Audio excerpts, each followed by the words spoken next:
राजनीति, आंदोलन, किसान, करप्शन, गरीबी,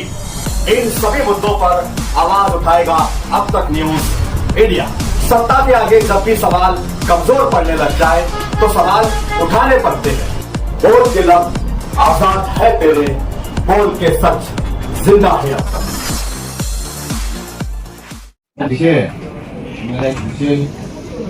ये शहर के अंदर नहीं, मैं समझता हूँ पूरे और महाराष्ट्र की बात एक हमारी पूरी शहर की नहीं नगर जवाब है। मैं समझता हूँ सबकी तरफ से ये विषय है, ये धार्मिक विषय, चाहे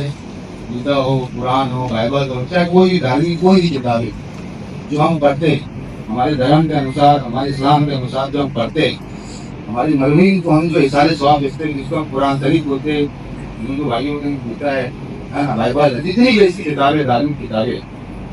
उसको पढ़ने के बाद ऐसा होता है पुरानी होने के बाद उसके वर्क निकल जाते हैं और उसकी बेउम्मती होती है। कहीं हम देखते हैं रोड पे चलते हुए, रोड पे पड़े हुए रहते हैं, कहीं रहते हैं, तो उसके लिए एक कब्रिस्तान मालीगांव कारपोरेशन ने और माहबूब साहब आपको मैं खास तौर पर बोलना चाहूँगा, एक कब्रिस्तान के लिए जगह देना चाहिए, उसको वॉल कंपाउंड करना चाहिए और उसको एक बड़ा शेड बनाना चाहिए ताकि पूरे महाराष्ट्र से यहाँ पे लाके मालेगांव शहर के अंदर उसको जमा करेगी और उसको जमा करने के बाद एक बड़ा खड्डा नहीं 100 बाय 100 का खड्डा खोदने के बाद उसको वहाँ पे दफन करना, उसको दफन करना ताकि उसकी बेउम्मीदी ना हो। खासतौर से जैसे हमारे मालेगांव के अंदर सोनापुर कब्रिस्तान जिसको बोला जाता, एशिया का सबसे नंबर 1 बड़ा कब्रिस्तान माना जाता। पूरे महाराष्ट्र से जो कुरान शरीफ है हमारे जो मदरसों के अंदर पढ़ा जाता, घरों के अंदर पढ़ा जाता, वहाँ पे लाया जाता और उसको यहाँ से दूर आंध्र प्रदेश के अंदर गुलबर्गा शहर करके एक शहर है, वहाँ पे लिया तो उसको दफन किया जाता। तो मेरी माहबूब मैडम से गुजारिश है, पूरे हॉल की तरफ मैं बात बोलना चाहता हूँ कि यहाँ पे जगह ऐसी देना, कारपोरेशन है ना, 3 से 4 एकड़, उसके ऊपर एक बड़ा शेड बनाना, उसको वॉल कंपाउंड करना, वहाँ पे पानी की व्यवस्था करना, लाइट की व्यवस्था करना और उसको एक साथ साथ मैं ऐसा बोलना चाहूँगा माहबूब मैडम,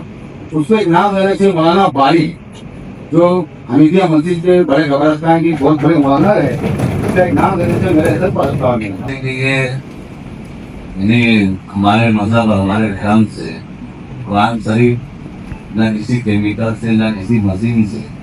इसे खाली आदमी साहब ने जो प्रस्ताव लाया वो मुबारकबाद देना चाहता हूँ शहर की तरफ से। लेकिन ये उतनी पार और उतनी वो चीजें ध्यान देने वाली चीजें कि शायद प्रशासन सोच रहा होगा वॉल कंपाउंड करके शेड बना के हमारा काम हो जाता है, लेकिन ऐसा नहीं है। इसलिए कि वहाँ धार्मिक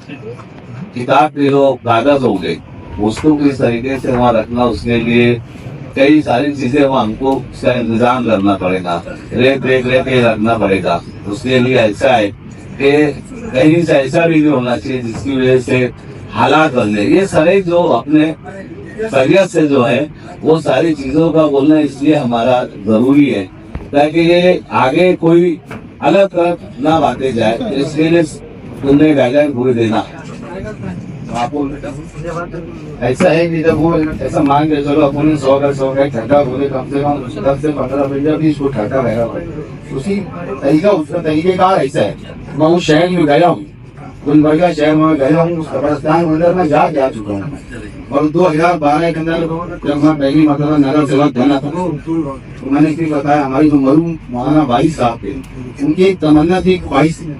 वो शहर पूरे शहर की जमा करके वो भेजा करते। जब वो कब्रिस्तान में जब मैंने पूरी मालूमात की, हमारे दृष्टियां से मैंने मालूमात की, उसको 10 में किया कैसा जाता, उस 100 बाय 100 गड्ढा खोदते कम से कम 20 फुट बोले 20 फुट और उसके अंदर कुरान शरीफ को डाला जाता, जितने बड़ा कहते उसके बाद उसके ऊपर मट्टी डालने के बाद थोड़ा पानी डाला जाता, फिर कुरान शरीफ डाला जाता है ना, उसका फिर मट्टी डाली जाए, इस तरीके से वो दफन किया जाता और वो 5 के साल के अंदर विस्फोट हो जाता। वो वर्क में जो पेपर जो रहते हैं वर्क में वो भी मट्टी बन जाती। इसमें जो उसकी गर्भवती इंशाल्लाह अल्लाह ने चाहा तो नहीं होगी। और सभी धार्मिक किताबों की बात कर रहा हूँ मैं, एक किताब की बात नहीं कर रहा, पूरे समाज के लोग की है ना। अगर हिंदू भाई अगर जाते हैं उसके इलाके में बना ले